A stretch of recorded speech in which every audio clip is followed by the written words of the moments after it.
Hi, I'm Susan, and today we're going to take a look at a compost pile that, well, really needs a serious makeover. I tested its temperature earlier. It's a very cold, very stinky pile. This is just full of flies, and it's very wet, it's very smelly. It's not breaking down. It doesn't have oxygen. So this is what we're gonna fix. My plan for today is, first of all, to clean up the area, get rid of some of these weeds so we can see what we're doing. Okay, so we've cleaned up the weeds. We're gonna take apart this bin and move the compost material out of the way and just start completely from scratch. Now there's good material in this bin. It's just very nitrogen rich. It's mostly been kitchen scraps and food waste from this city household.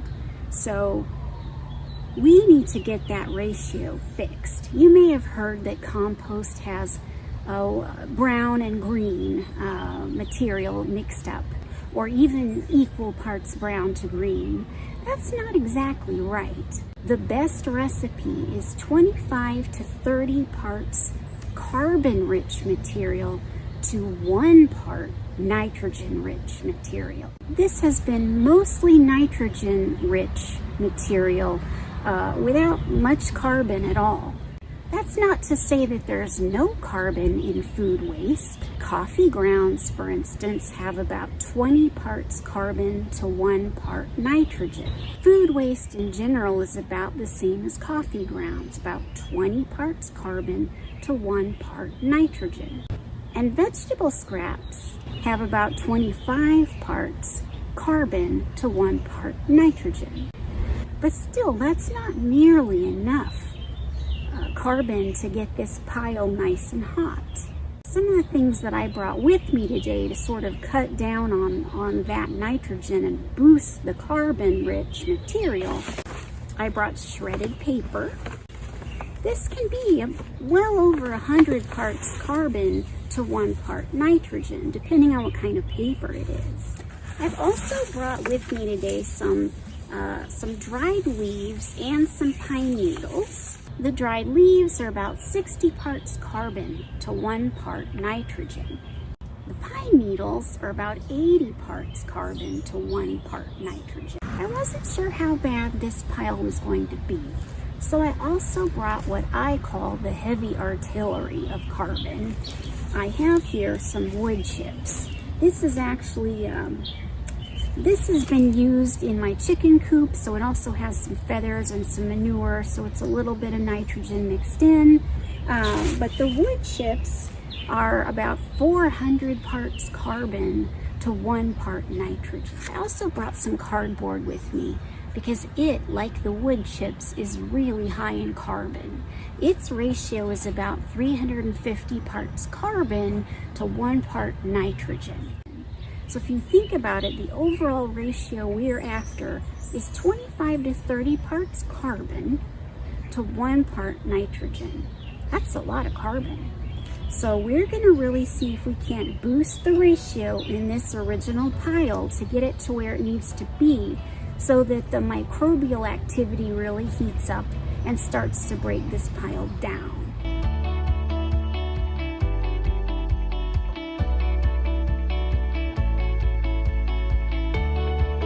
So as you can see, we're finally able to start over.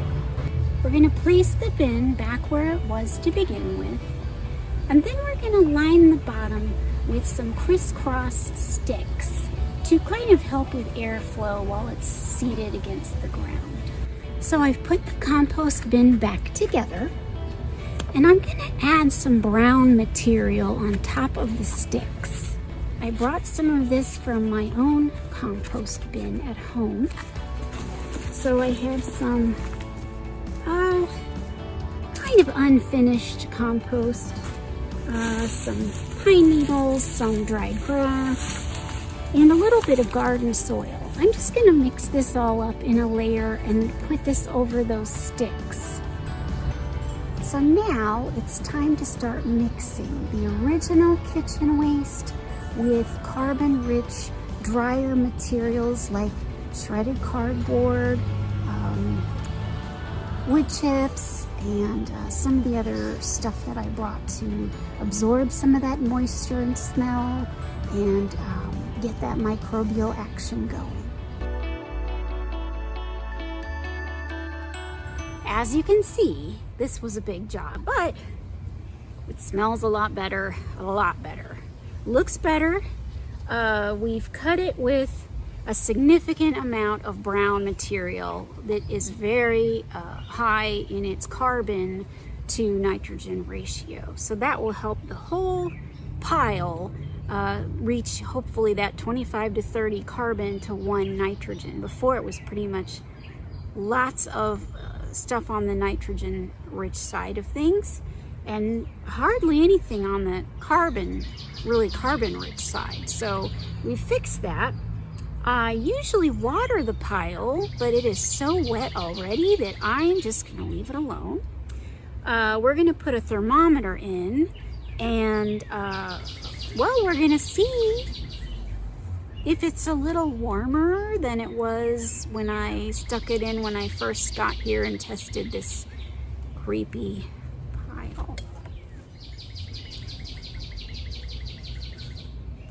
These are really nice. They just go straight down in the middle. This is a good sign.